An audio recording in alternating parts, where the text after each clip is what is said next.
Let's go to Matt, who starts us off in Pennsylvania. Matt, you're on the Ken Coleman Show. Hi, Ken. Thanks for taking my call. You bet, Matt. How can I help today? I've been a chef in food service for about 20 years. And over the past 2 years, I've been sensing that it's ending because I don't think I'm fulfilling my God-given purpose. Mm-hmm. So thanks to COVID, I'm laid off, and I've had the time to dig into that. I started with Dave Ramsey's show, then I started listening to your show. And I also have this book laying around by Greg Groeschel called Kazone, about finding your purpose. Yeah. So it showed me that counseling and teaching is the direction. Mm-hmm. And I did think that at one point in my career that I would teach culinary arts, but I'm not sure if that's the direct path or if that's just part of the path. Okay, good. So did you say counseling as well as teaching? I did. Okay, great. So pretty simple exercise here that will really help you with that question of, is it teaching culinary? Is it teaching elementary kids, high school kids, whatever, is to answer these three questions, and they're essentially the same question, but coming from different angles. A, who are the people I most want to teach or counsel? Let's throw that in there because that's another option. What is the problem that those people have that my teaching or counseling would solve? And then what's the best solution to teach, or the best solution from a counseling standpoint to, again, solve that problem? What comes to mind when I run you through those three questions? I definitely would say adults or college students, someone that actually wants to be in this scenario. Okay, I got that. Babysitter for all right, kids. Great. Tell me more, though. What are they wanting to learn? Why are they wanting to learn it? Or if it's counseling, what problem do they have? You gotta answer that. Tell me. What's your heart tell you? Don't overthink this. I just want, maybe it's through my own experience to be able to help people be better, be the best version of themselves. Okay. Tell me more about your experience. What are you drawing from there? Well, like in the industry, there's a lot of like drug and alcohol addiction. There's a lot of people that kind of are like, I don't know, kind of hopeless and sort of are giving up from me and my perspective. I've had some financial problems in the past, and I've learned to work through that. Have you had substance abuse issues like these people in the industry, or you're watching it? You see it in the culinary field? No, yeah. You have? Yeah, I've had a little bit of my own, yeah. Okay, see, that's great. And I've gotten... That's huge. See, you've overcome that, yes? You're in a healthy place now? Yeah. Okay, so... Yeah, definitely. That leads to your why. So when you were saying a moment ago, I just want to help people live their best life, well, that could be what I'm doing. But when we dive into, well, what was your experience? I don't have the experience that you have. I don't have the challenge that you have overcome. I didn't have that. I've not dealt with substance abuse issues. Does it make me better? Does it make you worse? The point is that feeds into your why.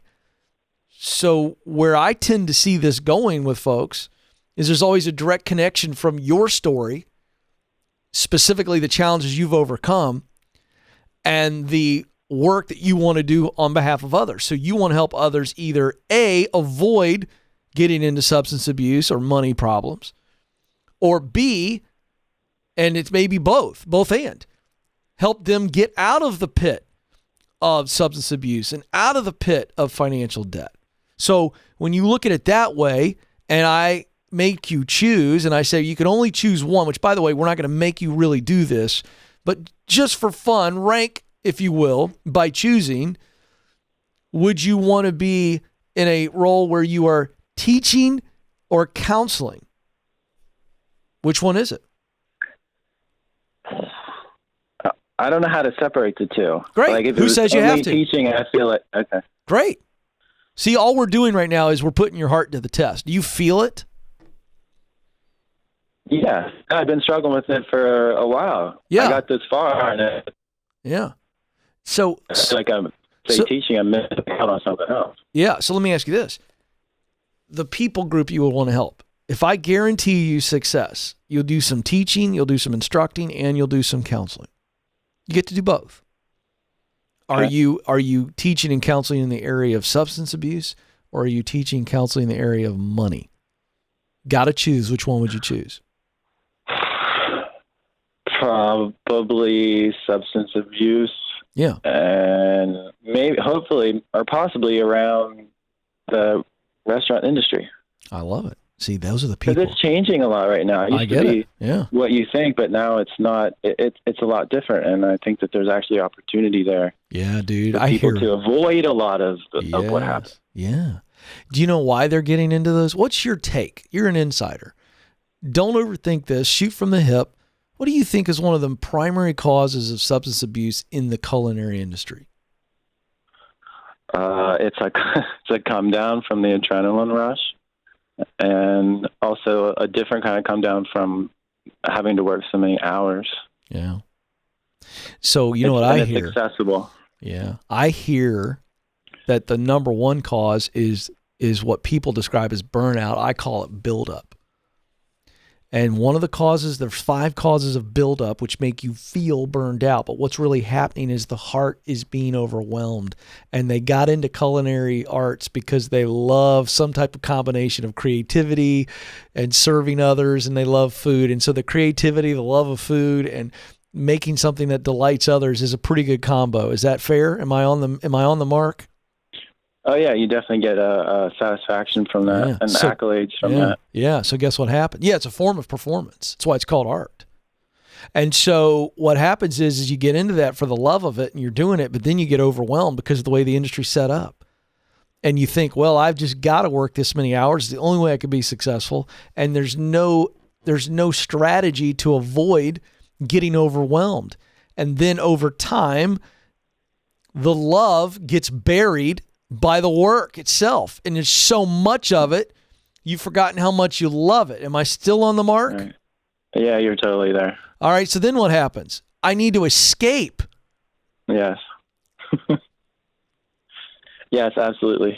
All right. That's what happens for all right, sure. So I think there's some more thinking. I know there's some more discovery for you to do, which is, how would I go about doing this? But I think you've got to stay in the industry. And so I wonder if you don't set up some systems based on your unique experience where you can help chefs and other people realize the pitfalls that are coming in the industry and how to maintain some sense of healthiness. I don't even want to use the word balance because sometimes you're out of balance. But how can you be out of balance and not overwhelm your heart and lose the joy of the work? I think you're uniquely positioned to be able to figure that out. And I think when you can figure that out, but you are a practitioner still, and maybe you start developing content and it makes its way through the industry because you're the ultimate industry insider, and whatever conventions, whatever gatherings online, and you become the guy that goes, hey, for the love of food, here's what you need to do to stay healthy. You know what I mean? Or whatever you're going to say there. But I think you just got to figure out how you go about doing it. And you become almost like the Dave Ramsey of the chef world, a practitioner who's very successful, but has found the right rhythm, has found a way to fight the hazards of the work. How's that sound? That sounds good. Is there any credentialing that needs to happen there? No. You got all the credentialing necessary. You're a successful chef and have been for 20 years. You don't need any credentials. Guess what? The very thing you're talking about is the very thing you've suffered through and come out on the other side. That's about as credentialed as you need to be. Okay. If I fall homeless because of a series of bad decisions and then I'm in the pit, who do you think is going to be one of the best people you would connect me to start climbing out? Who would you connect me to if I fell in that situation? Who would you connect me to? Probably someone that has those similar experiences, that's learned from it and is healthy now. Yeah. I mean, there'd be some good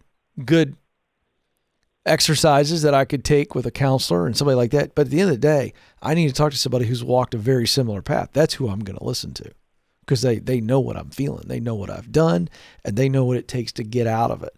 And so I don't have a super specific answer. I'm happy to spend more time with you than I normally do on a call because I think you just have to spend the time now going, how would I begin to offer that additional services? Those additional services. Could be a podcast, could be a book that you write, you self-publish, could be starting to position yourself where you get connected with chef associations and begin to offer this. I don't know, but I think it's a form of training. I really do. And the counseling that you enjoy informs the teaching and the training that you would offer.